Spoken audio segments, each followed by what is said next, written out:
మాజీ ముఖ్యమంత్రి జగన్మోహన్ రెడ్డి వైఖరిపై హోంమంత్రి వంగలపూడి అనిత తీవ్ర స్థాయిలో విరుచుకుపడ్డారు. ఒక ప్రజా ప్రతినిధిగా అసెంబ్లీకి వచ్చి చర్చించాల్సింది పోయి ప్రజలను ఎదుర్కోలేక మీడియా వెనుక దాక్కుంటున్నారని ఆమె ఎద్దేవా చేశారు. 3 గంటల పాటు ఏకబిగిన అబద్ధాలు చెప్పడంలో Jaganmohan Reddy Guinness book of world record సాధించవచ్చునని అన్నారు. తన సొంత బ్లూ మీడియాలో పదే పదే అబద్ధాలు చూపిస్తే అవి నిజం అయిపోతాయనుకోవడం ఆయన అమాయకత్వం అని ఆమె వ్యాఖ్యానించారు. ఈరోజు అంటే ఒక ప్రజాప్రతినిధిగా ఎన్నిక కాబడిన తర్వాత ఎవరైనా మామూలుగా మాట్లాడాలనుకుంటే అసెంబ్లీకి వచ్చి మాట్లాడతారు. కానీ జనాల్లోకి రావడానికి భయపడే వ్యక్తి, జనాలను ఎదుర్కోలేని వ్యక్తి, అంటే ఆ టైప్ ఆఫ్ రోగానికి ఏం పేరు పెట్టాలా అని ఇందాకే మేము గూగుల్ కూడా చేసాం. కానీ గూగుల్ కూడా చెప్పలేకపోతుంది ఆ రోగం ఏంటో. అలాంటి రోగం కలిగిన వ్యక్తి జగన్మోహన్ రెడ్డి. నిజంగా నవ్వొచ్చింది. 3 గంటల ప్రెస్ మీట్లో చెప్పిన అబద్ధాన్నే మళ్ళీ మళ్ళీ చెప్పి వాళ్ళ బ్లూ మీడియాలోని సాక్షి మీడియాలోని చూపిస్తారు కదా అని అదే అబద్ధాన్ని పదే పదే చెప్తే నిజమైపోతుంది అన్నట్టుగా మొత్తం ప్రెస్ మీట్ అంతా చూస్తే అందులో ఒక్క లైన్ కూడా నిజం లేకుండా మొత్తం 3 గంటల పాటు ఏకబిగిన అబద్ధాలు చెప్పగలగడంలో ఓ Guinness book of world record సాధించగలిగాడేమో నా ఉద్దేశంలో. సో తను యాక్చువల్గా మామూలుగా చూసుకుంటే అతను ఏమనొచ్చు అంటే ఒరిజినల్ హ్యాబిచువల్ క్రిమినల్స్ ఉన్న మెంటాలిటీ. పోలీస్ లాంగ్వేజ్లో ఈ హ్యాబిచువల్ క్రిమినల్స్, హ్యాబిచువల్ అఫెండర్స్ అని చెప్పి ఒకటి ఉంటుంది. యాక్చువల్గా అందులోనే మన హ్యాబిచువల్స్ మామూలుగా మాట్లాడుకున్న ఇతగాడిని చూస్తే ఒరిజినల్ హ్యాబిచువల్ క్రిమినల్. ఎందుకంటే అతనికి బేసికల్గా క్రిమినల్ మెంటాలిటీతో ఉన్న ఈ వ్యక్తి ఎప్పుడు చూసినా క్రిమినల్గానే ఆలోచిస్తాడు, అబద్ధాలే మాట్లాడతాడు. ఆఖరికి అబద్ధాన్ని కప్పిపుచ్చడానికి అవతల వాళ్ళ మీద నెపాలు నెట్టడానికి కూడా ఎక్కడా కూడా ఎట్టి పరిస్థితుల్లోని వెనుకాడడు. అతను చేసిన తప్పిదాలని పక్క వాళ్ళ మీద నెట్టడానికి చూసే వ్యక్తుల్లో ఫస్ట్ వ్యక్తి జగన్మోహన్ రెడ్డి ఉంటాడు. మొన్న నేను ఒకటి చూసా. మొహానికి మసి అంటుకుంటేనట తుడాల్సింది అద్దాన్ని కాదట, మన మొహం మనం తుడుచుకోవాలి. దాని అర్థం ఏంటంటే మసిపోవాలంటే మన మొహం మనం తుడుచుకోవాలి. దాని అర్థం ఏంటంటే మనం తప్పులు చేసి పక్కోడి మీద నెడితే మన మీద ఉన్న మరకలు పోవు. ఆ తప్పులు మనం సరిదిద్దుకుంటాలనుకుంటే అప్పుడు పోతాయి. అలా ఉంది ఈరోజు జగన్మోహన్ రెడ్డి పరిస్థితి చూస్తే. అంటే ఆఖరికి ఈరోజు చూసుకొని ఒక 35 సంవత్సరాలుగా వ్యాపార రంగంలో ఏకబిగిన అవార్డులు సాధించుకుంటూ ఎక్కడా కూడా ఎటువంటి మచ్చ లేకుండా వెళ్తున్న హెరిటేజ్ ఫుడ్స్ మీద కూడా అతని తాలూకా అక్కసను వెళ్ళగక్కడం చూస్తూ ఉంటే నిజంగా ఒక పక్క నుంచి నవ్వొచ్చింది, ఒక పక్క నుంచి బాధ అనిపించింది. ఎక్కడో అక్కడ హెరిటేజ్ని బయటకు తీసుకురావాలి అంటే ఎక్కడో ఒక డైవర్షన్ పాలిటిక్స్ చేయాలి. ఇప్పుడు మొత్తం ఆంధ్రప్రదేశ్లోనే కాదు భారతదేశంలో వెంకటేశ్వర స్వామి భక్తులందరూ కూడా ఈరోజు ఆ కల్తీ జరిగింది, మహాపాపం జరిగింది అని గురించి మాట్లాడుకుంటా ఉంటే దీని అంతటినీ సైడ్ చేసి ఎక్కడో ఇప్పుడు సంబంధించిన కొన్ని కంపెనీస్ని తీసుకొచ్చి అదేవిధంగా హెరిటేజ్ కంపెనీ మీద వీటి మీద ఏదో రకంగా బురద చల్లాలి అని చెప్పి ఒక రకంగా మాట్లాడే పరిస్థితి కనిపిస్తూ ఉంటుంది. 2027 జూన్ నెలలో జరగనున్న గోదావరి పుష్కరాలు అత్యంత వైభవంగా నిర్వహించేందుకు ప్రభుత్వం అన్ని ఏర్పాట్లు సిద్ధం చేసేందుకు కేబినెట్ సబ్ కమిటీని నియమించడం జరిగిందని మంత్రి రామానాయుడు స్పష్టం చేశారు. గోదావరి పరివాహక ప్రాంతాల్లో 12 రోజుల పాటు ఆధ్యాత్మికంగా జరిగే పవిత్రమైన గోదావరి పుష్కరాల్లో భక్తులకు ఎలాంటి ఇబ్బందులు కలగకుండా అన్ని ఏర్పాట్లు చేస్తున్నామని అసెంబ్లీ సమావేశాల్లో మంత్రి చెప్పారు. ఎంతో పవిత్రమైన గోదావరి పుష్కరాలకు లక్షలాది మంది తరలివచ్చే భక్తులకు ఎలాంటి అవస్థలు ఎదురుకాకుండా అన్ని శాఖల అధికారుల సమన్వయంతో ఉత్సవాలను విజయవంతం చేసేందుకు ప్రభుత్వం పగడ్బందీగా చర్యలు తీసుకుంటుందని తెలిపారు. గతంలో 234 పుష్కర ఘాట్లు ఉంటే 2027 జూన్లో జరగనున్న పుష్కరాలకు 355 స్నాన ఘట్టాలను ఏర్పాటు చేస్తున్నామని పేర్కొన్నారు. గోదావరి పుష్కరాలకు సంబంధించి మనందరికీ తెలుసు అధ్యక్ష, మన సంస్కృతిలో గాలి, నీరు, అగ్ని, ఆకాశం, భూమి ఇవన్నీ కూడా పవిత్రంగా చూస్తాం. అందులో నీరు అనేది అత్యంత పవిత్రంగా మనందరం కూడా చూసేటువంటి పరిస్థితి అధ్యక్ష. 2027 సంవత్సరంలో మరి 26/6/2027 నుండి 7/7/2027 అంటే 12 రోజుల పాటు ఈ యొక్క గోదావరిలో జరిగేటువంటి పుష్కరాలు ఒక ఆధ్యాత్మికమైనటువంటి వేడుకలు. ఈ యొక్క పుష్కరాలు అటువంటి ఆధ్యాత్మికమైన వేడుకలు జరిగేటువంటి పుష్కరాల సందర్భంగా నది యొక్క పవిత్రతను కాపాడేటువంటి విధంగా, కాలుష్యాన్ని నియంత్రించేటువంటి విధంగా ఖచ్చితంగా ఈ ప్రభుత్వం అత్యంత నిబద్ధతో వ్యవహరిస్తుంది. అందులో భాగంగానే గౌరవ ముఖ్యమంత్రి గారు కూడా ఈ పుష్కరాలను దృష్టిలో పెట్టుకునే ఒక కేబినెట్ సబ్ కమిటీని కూడా నియమించడం, అదేవిధంగా దీంతో ఒక రివ్యూ మీటింగ్ కూడా ముఖ్యమంత్రి గారే స్వయంగా తీసుకుని ఈ యొక్క శాఖలు అంటే ఇందులో అన్ని శాఖలు కూడా మిళితమై ఉన్నాయి.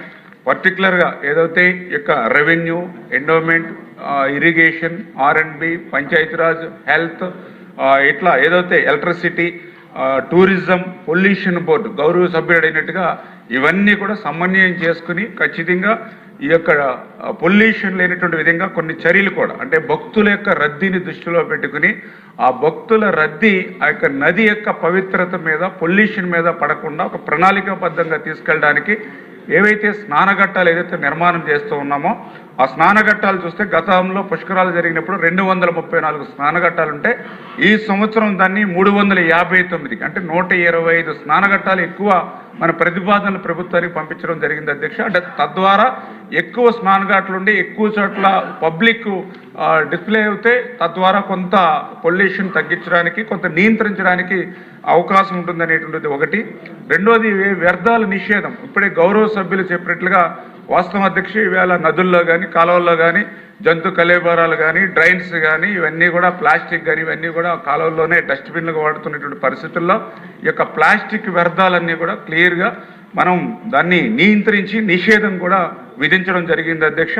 అదేవిధంగా ఆ సమయంలో ఆ పూజా సామాగ్రి కానీ అదేవిధంగా పువ్వులు కానీ ఎటువంటి అయితే మనం నదుల్లో వేస్తామో పవిత్రంగా దాన్ని కూడా ఎప్పటికప్పుడు తొలగించేటువంటి విధంగా తీసివే విధంగా కూడా చర్యలు తీసుకోవాలని, ముఖ్యంగా శానిటేషన్ అంటే ఏదైతే మరుగుదొడ్లు కానీ మురుగునీరు కానీ చెత్త సేకరణ ఇవన్నీ కూడా ప్రణాళికబద్ధంగా నదులకి ఇన్వాల్వ్ కాకుండా అవి కూడా ఏర్పాట్లు చేయాలని, ముఖ్యంగా నీటి నాణ్యత పర్యవేక్షణ అంటే ఎప్పటికప్పుడు ఈ వాటర్ క్వాలిటీ మానిటరింగ్ చేసుకుంటూ ఏదైతే ఈ యొక్క నెలలో అంటే ఈ జూన్ నెలలోనే పుష్కరాలు వస్తున్నాయి కాబట్టి సాధారణంగా ఆ సమయంలో కొంత వర్షపాతం రెయిన్ఫాల్ కూడా తక్కువ ఉండి ఫ్లడ్ వాటర్ ఏదైనా తక్కువ ఉన్నప్పటికీ కూడా సీలేరు నుంచి పోలవరం నుంచి కూడా కొంత వాటర్ని ముందుగానే సమ్మర్లో రిజర్వ్ చేసుకుని ఈ వాటర్ను కూడా ఎక్కువ మనం ఫ్లో చేస్తే సాధ్యమైనంత వరకు కొంత పొల్యూషన్ కూడా కొంత తగ్గించేటువంటి అవకాశం ఉంటుంది అధ్యక్ష. కూటమి ప్రభుత్వం అధికారంలోకి వచ్చిన తరువాత గిరిజన ప్రాంతాల్లో నివాసం ఉంటున్న ప్రజలకు మెరుగైన వైద్య సేవలను అందించేందుకు అనేక చర్యలు తీసుకుంటున్నామని అసెంబ్లీ సమావేశాల్లో ఆరోగ్య శాఖ మంత్రి సత్యకుమార్ యాదవ్ స్పష్టం చేశారు. అసెంబ్లీ సమావేశాల్లో శ్రీకాకుళం, విజయనగరం ప్రాంతాలకు చెందిన ఎమ్మెల్యేలు అడిగిన ప్రశ్నలకు మంత్రి సత్యకుమార్ యాదవ్ మాట్లాడుతూ గిరిజన ప్రాంతాల్లో కోట్ల రూపాయలు నిధులు వెచ్చించి సూపర్ స్పెషాలిటీ హాస్పిటల్ వైద్య సేవలను ప్రజలకు అందిస్తున్నామని తెలిపారు. కోటాతో పాటు పలు ప్రాంతాల్లో ఉన్న ఆరోగ్య కేంద్రాల్లో మెరుగైన వైద్య సేవలు అందిస్తున్నామన్నారు. గత ప్రభుత్వాల కంటే కూటమి ప్రభుత్వం అధికారంలోకి వచ్చిన హాస్పిటల్ నిర్మాణం వేగవంతంగా పూర్తి చేస్తున్నామన్నారు. మరోవైపు ప్రభుత్వ హాస్పిటల్లో డాక్టర్ కొరత లేకుండా అనేక చర్యలు తీసుకుంటున్నట్లు చెప్పారు. గతంలో కంటే నేడు ఓపీ సేవలు పెరుగుతున్నాయని అన్నారు. గిరిజనులకు సంబంధించి మల్టీ స్పెషాలిటీ వైద్యులు ఇక్కడ ఎప్పుడు కూడా అందుబాటులో లేరు అధ్యక్ష. మరి వైద్యానికి స్పెషాలిటీ వైద్యానికి గిరిజనులు ఎక్కడికైనా వెళ్ళాలంటే ఇటు శ్రీకాకుళం కానీ అలాగే లేదంటే విశాఖపట్నం వెళ్లాల్సినటువంటి పరిస్థితులు ఉన్నాయి అధ్యక్ష. ముఖ్యంగా కొండ ప్రాంతాల నుంచి మెరుగైన వైద్యం, ముఖ్యంగా క్యాన్సర్ ట్రీట్మెంట్ కానీ ఇట్లాంటి ఏవైనా ఒక పెద్ద రోగాలు ఏవి వచ్చినా సరే మరి వాళ్ళు వైద్యం చేయించుకునే పరిస్థితి లేదు అధ్యక్ష. మరి ఈరోజు మల్టీ స్పెషాలిటీ హాస్పిటల్ అక్కడ మంజూరు చేశారు కాబట్టి అంటే గౌరవ మంత్రి గారు చెప్పినట్టుగా ఈ హాస్పిటల్ని ఎప్పుడులోగా పూర్తి చేస్తారన్నది నేను మంత్రి గారికి అడుగుతా ఉన్నాను అధ్యక్ష.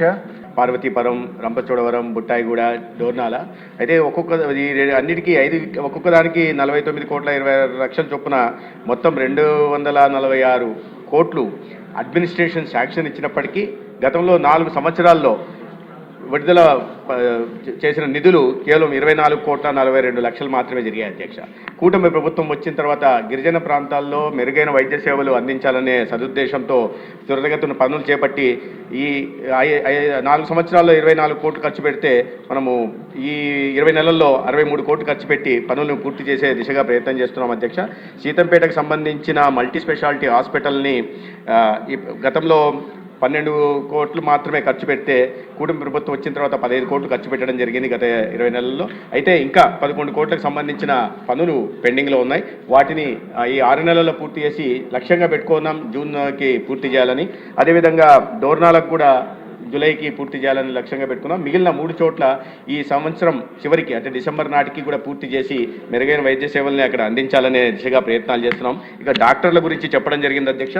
గతంలో 0 వేకెన్సీ పాలసీ అన్నారు, కానీ ఎక్కడ చూసినా డాక్టర్ల కొరత ఉండేది. సెకండరీ హెల్త్లో పెద్ద ఎత్తున నియామకాలు చేపట్టడం జరిగింది. 300 మందిని తీసుకోవడం, అదేవిధంగా ఇన్ సర్వీస్ కోటా నుంచి కూడా 300 డాక్టర్లు తీసుకోవడం. ఇటీవల ఎస్ఆర్లను కూడా గతంలో ఎన్నడూ లేని విధంగా టీచింగ్ హాస్పిటల్స్ మాత్రమే సీనియర్ రెసిడెన్సీని పంపిస్తుంటే ఇవాళ సెకండరీ హాస్పిటల్ కూడా పంపిస్తున్న నేపథ్యంలో డాక్టర్ల కొరత తగ్గుతూ ఉంది అధ్యక్ష. రాబోయే సంవత్సరానికి ఇంకా ఇన్ సర్వీస్ కోటా వస్తారు. 2028 నాటికి ఎక్కడ కూడా సెకండరీ హెల్త్లో ఒక్క డాక్టర్ కొరత లేకుండా, ఒక్క ఖాళీ కూడా లేకుండా చర్యలు చేపడుతున్నాం. ఇక సీతంపేటకు సంబంధించి 24 డాక్టర్ పోస్టులు శాంక్షన్ అయితే 21 మంది పొజిషన్లో ఉన్నారు. 3 వేకెన్సీలు ఉన్నాయి. అయితే వాటిని కూడా పూర్తి చేసి నియామకం చేపట్టే దిశగా చర్యలు తీసుకుంటాం అధ్యక్ష. అయితే ఈ కూటమి ప్రభుత్వం వచ్చిన తర్వాత తీసుకున్న అనేక చర్యల కారణంగా డాక్టర్ల నియామకంలో కానీ లేదా ఎక్విప్మెంట్ సంబంధించిన విషయాల్లో కానీ తీసుకున్న చర్యల కారణంగా ఓపీ సర్వీసులు పెరిగాయి అధ్యక్ష. శివాజీ మహారాజ్ శౌర్యం, ధైర్యం, పరిపాలనా దక్షత నేటి తరాలకు స్ఫూర్తిదాయకమని మంత్రి సత్యకుమార్ యాదవ్ అన్నారు. ఏక్ భారత్ శ్రేష్ఠ్ భారత్ లక్ష్య సాధనకు శివాజీ మహారాజ్ ఆశయాలు ప్రేరణగా నిలుస్తాయని అన్నారు. ఛత్రపతి శివాజీ జయంతి ఉత్సవాల్లో భాగంగా ఛత్రపతి శివాజీ మహారాజ్ ట్రస్ట్ కన్వీనర్ నాగలింగం శివాజీ ఆధ్వర్యంలో శారదా కళాశాల సమీపంలో శివాజీ విగ్రహాన్ని ఎమ్మెల్యే బొండా ఉమామహేశ్వరరావుతో కలిసి ఆయన ప్రారంభించారు. ఈ సందర్భంగా మంత్రి మాట్లాడుతూ గెరిల్లా యుద్ధంలో శత్రువులను ఎదుర్కొని స్వరాజ్యాన్ని స్థాపించిన మహానేతగా చరిత్రలో నిలిచారని కొనియాడారు. ఆయన విగ్రహాన్ని విజయవాడలో ఏర్పాటు చేయడం గర్వకారణమన్నారు. ఏక్ భారత్ శ్రేష్ఠ్ భారత్ లక్ష్య సాధనకు శివాజీ మహారాజ్ ఆశయాలు ప్రేరణగా నిలుస్తాయన్నారు. శివాజీ పరిపాలన సమాజ నిర్మాణానికి ఆదర్శమని పేర్కొన్నారు. ఈ కార్యక్రమంలో ఎమ్మెల్సీ సోము వీర్రాజు, శైవక్షేత్ర పీఠాధిపతి Shivaswami, Vijayakrishna, super Bazar committee chairman వెలగ సురేష్, భాజపా జిల్లా అధ్యక్షులు అడ్డూరి శ్రీరామ్, బొడ్డు నాగలక్ష్మి, కోనేరు దుర్గాప్రసాద్, లోకనాథ శర్మ, శంకరనారాయణ, దుర్గాప్రసాద్, హనుమంతరావు, సురేష్, లాగా వెంగళరావు యాదవ్ తదితరులు పాల్గొన్నారు. అన్నిటికన్నా మిన్నగా మనం ముందు చూస్తున్నది ఆయన వీరుగా, పరాక్రమవంతుడిగా చూస్తే అత్యంత సమర్థవంతమైన పరిపాలనా దక్షకుడుగా కూడా ఛత్రపతి శివాజీ మహారాజ్ పాలన కొనసాగిందనేది మనందరికీ తెలుసు. రైతుల పద్ధతిగా వ్యవసాయ రంగంలో అనేకమైన సంస్కరణలు తీసుకొచ్చి రైతులకు పన్ను లేకుండా, అదేవిధంగా అణగారిన వర్గాలకి, బలహీన వర్గాలకి ఆనాడు అండగా నిలబడమే కాకుండా మహిళలకి గౌరవిస్తూ శత్రువుల మహిళలను కూడా తల్లిని చూసుకునే తన సంస్కారాన్ని ఇవాళ చూపించారు. అటువంటి మహనీయుడి విగ్రహాన్ని ఇవాళ ఈ శివాజీ కేఫ్ సెంటర్లో ఆవిష్కరించుకోవడం సంతోషంగా ఉంది. ఆయన చూపిన మార్గాన్ని ఇవాళ ముందుకు తీసుకెళ్లాల్సిన అవసరం ఉంది. ఆయన జీవితం నుండి నేటి యువత తెలుసుకోవాల్సిన అవసరం ఉంది. అయితే నేటి పాలకులు కూడా శివాజీ మహారాజ్కి అత్యంత భక్తుడైన నేటి ప్రధాని నరేంద్ర మోడీ గారు ఆయన అడుగుజాడల్లో నడుస్తూ సంస్కృతి సంప్రదాయాల పరిరక్షణ మాత్రమే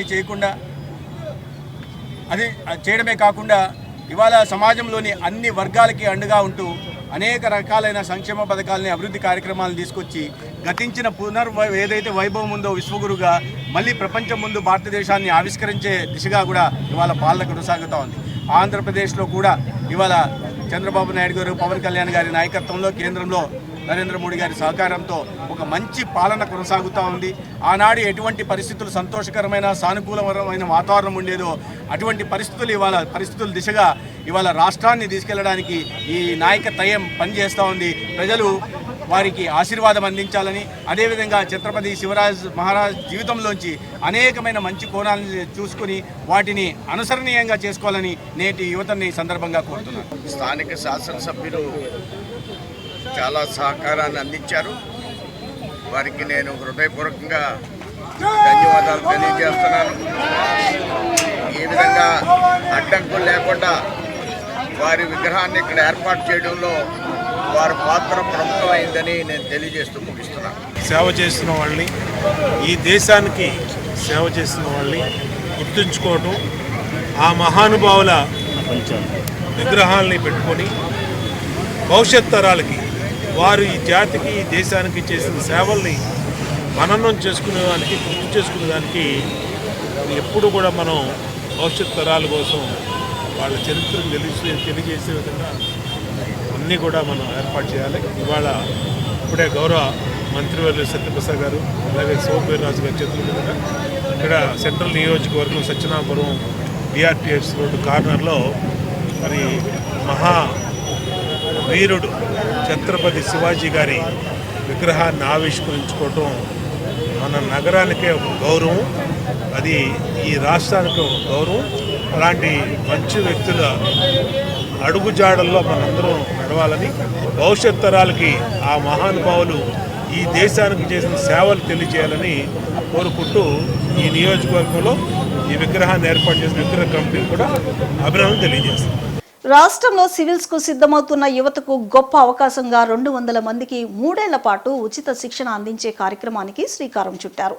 ఈ శిక్షణ దరఖాస్తుల బ్రోచర్ను రాష్ట్ర వైద్య ఆరోగ్య శాఖ మంత్రి సత్యకుమార్ యాదవ్ సచివాలయంలో విడుదల చేశారు.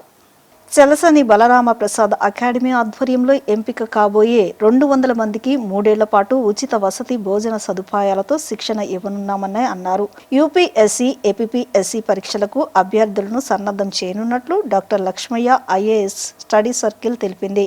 100 మంది మహిళలకు ప్రత్యేక అవకాశం కల్పించారు. వచ్చే నెల 15న మహిళలకు, ఏప్రిల్ 5న పురుషులకు రాత పరీక్షలు నిర్వహించి ప్రతిభ ఆధారంగా ఎంపిక చేస్తారు. విజయవాడలో మహిళలకు, వినుకొండలో పురుషులకు శిక్షణ కేంద్రాలు ఏర్పాటు చేయనున్నారు. ఈ కార్యక్రమం సివిల్స్ ఆశావాహులకు మంచి అవకాశంగా నిలవనుంది. ఇప్పుడు చిన్న విరామం తీసుకుందాం.